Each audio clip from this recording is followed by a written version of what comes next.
안녕하세요. 오늘 우리가 함께 살펴볼 이야기는 바로 대한민국 대통령의 집무실에 대한 겁니다. 이게 단순히 어디서 일했나 하는 공간의 이야기가 아니고요. 그 위치가 시대와 정치의 흐름 속에서 어떻게 권력의 모습을 보여주는 상징이 되어 왔는지 그 흥미로운 변천사를 한번 따라가 보겠습니다.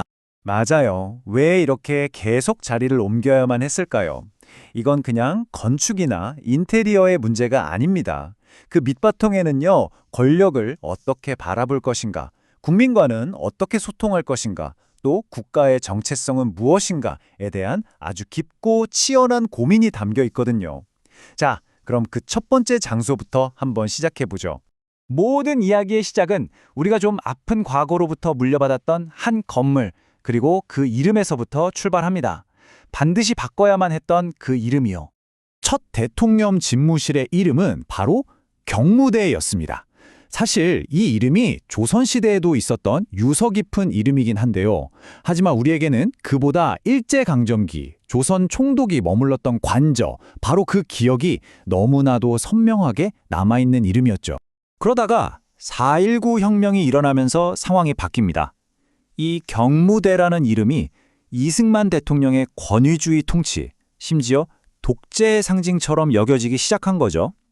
그래서 새로운 시대를 열려면 이름부터 바꿔야 한다는 목소리가 터져나왔습니다.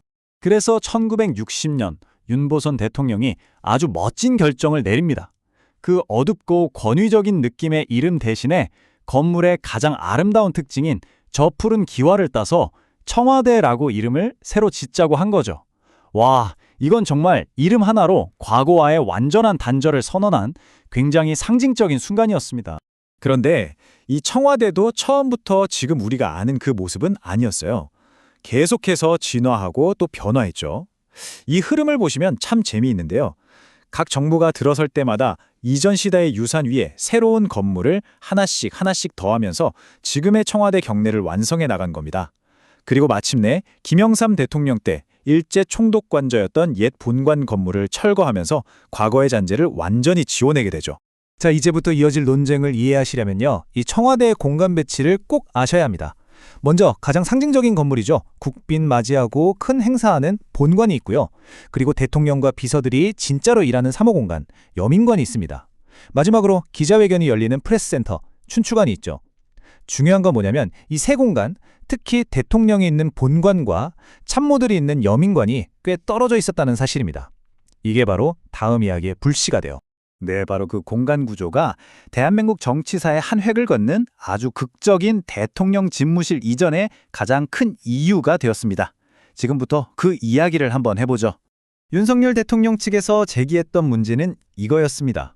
대통령이 일하는 본관과 참모들이 일하는 여민관이 너무 멀다. 이 물리적인 거리가 수시로 소통해야 하는 대통령과 참모들 사이에 보이지 않는 벽을 만들고 결국 대통령을 고립시켜서 소통 없는 제왕적 대통령을 만든다는 비판이었죠.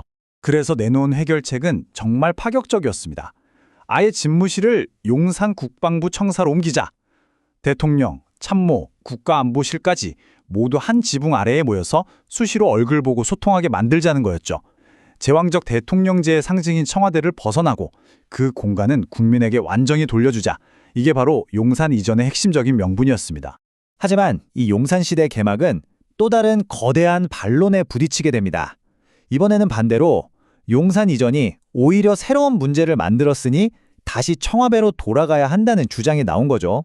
자료에 따르면 당시 야당이었던 더불어민주당과 이재명 대표 측에서는 이 용산 이전을 굉장히 졸속, 즉 너무 급하게 밀어붙인 결정이라고 비판했습니다.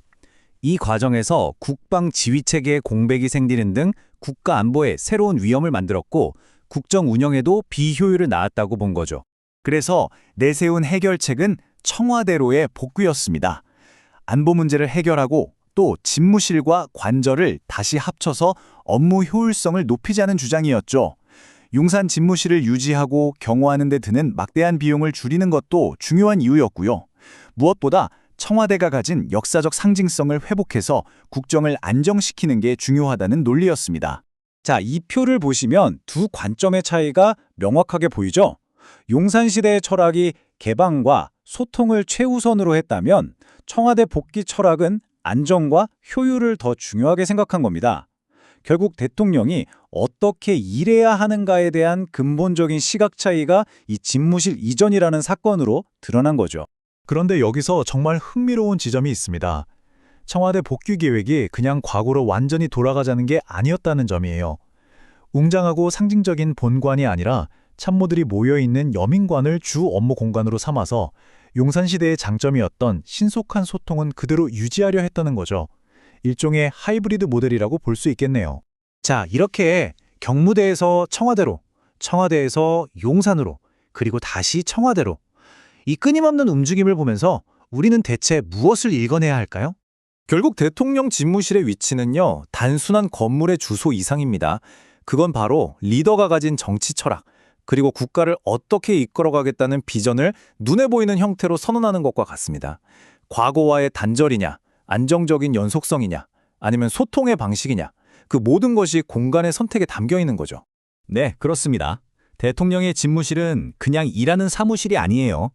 그 자체가 국민과 전 세계를 향해 나는 이런 리더가 되겠습니다 라고 말하는 하나의 강력한 메시지이자 의도의 선언인 셈입니다. 그리고 이 모든 이야기는 우리에게 마지막 질문 하나를 던집니다. 이 공간을 둘러싼 변화의 역사가 과연 여기서 끝일까요? 아마 아닐 겁니다. 대한민국 권력의 심장부는 미래에 또 어떤 대통령의 철학을 담아 어떤 모습으로 우리 앞에 서게 될까요? 이건 앞으로도 우리가 계속 지켜봐야 할 흥미로운 질문이 될 것 같습니다.